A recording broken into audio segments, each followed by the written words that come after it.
Bienvenido al curso de Física Mecánica y Termodinámica de la Facultad de Ingeniería de Sistemas, modalidad virtual de la Corporación Unificada Nacional de Educación Superior. Continuamos nuestro trabajo con nuestra segunda unidad titulada Vectores y Escalares.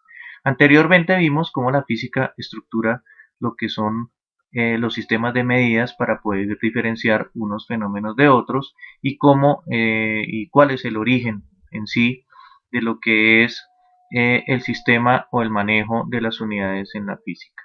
Pero la física diferencia dos cantidades muy importantes en los fenómenos físicos, que son los escalares y los vectores.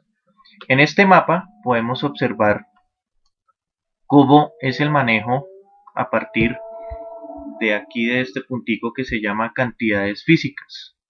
¿Sí? Básicamente existen dos tipos de cantidades, como ya lo mencioné, que son las cantidades escalares y las cantidades vectoriales.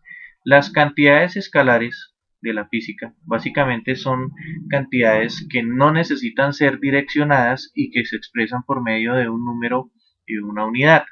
Podemos expresarlas tanto en el sistema internacional como en el sistema inglés, pero no es necesario especificar ningún tipo de dirección o ningún tipo de orientación. Un ejemplo muy claro sería, por ejemplo, la temperatura corporal del ser humano. Estamos hablando de aproximadamente 37 grados centígrados, pero yo no necesito especificar ni dar ningún otro tipo de información para hacerme entender. Aquí observamos algunos ejemplos de lo que son las cantidades escalares, como el volumen, el área, ya hablamos de la temperatura y el tiempo.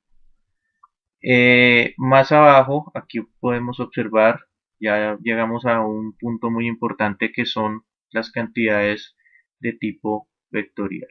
Estas cantidades de tipo vectorial tienen algunas características que son vitales para poderlos diferenciar de los escalares, y es que las cantidades vectoriales requieren para su definición especificar una magnitud, una dirección y un sentido. La magnitud la expresamos, o se puede, digamos,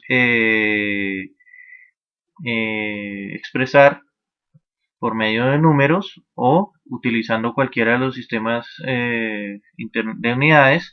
La dirección la expresamos con un ángulo y el sentido pues se interpreta de acuerdo al cuadrante en el que esté el vector. ¿Qué quiere decir esto? Que para analizar las cantidades vectoriales necesariamente tenemos que tener en cuenta el plano cartesiano y su referencia en los cuatro cuadrantes y qué signos manejan en los diferentes cuadrantes. Algunos ejemplos de las cantidades vectoriales: está el desplazamiento, la velocidad, la aceleración, etcétera, la fuerza, muy importante, que más adelante vamos a ver. Estos vectores igualmente nos van a permitir realizar algunas operaciones entre ellos. Aquí los encontramos en la parte de abajo, que dice operaciones de suma y resta, y estas operaciones de suma y resta pues nos van a permitir calcular algo muy importante, que es la resultante vectorial, la cual se aplica en la solución de problemas de tipo de desplazamiento y de fuerza resultante, que más adelante y dentro del contenido, en los videos y en los enlaces, se especifica de una manera muy clara cómo se va a manejar esta parte de lo que son las cantidades vectoriales. Es importante, pues aquí reiteramos un poquito esas definiciones. Básicamente están basadas en lo que explicábamos en el mapa conceptual. Sin embargo, se reitera la importancia de que las cantidades escalares pues solo necesitan un número y una unidad para especificarse, mientras que las cantidades vectoriales pues son un poquito más complicadas en ese sentido, porque necesitamos, o se tiene que especificar, básicamente una dirección.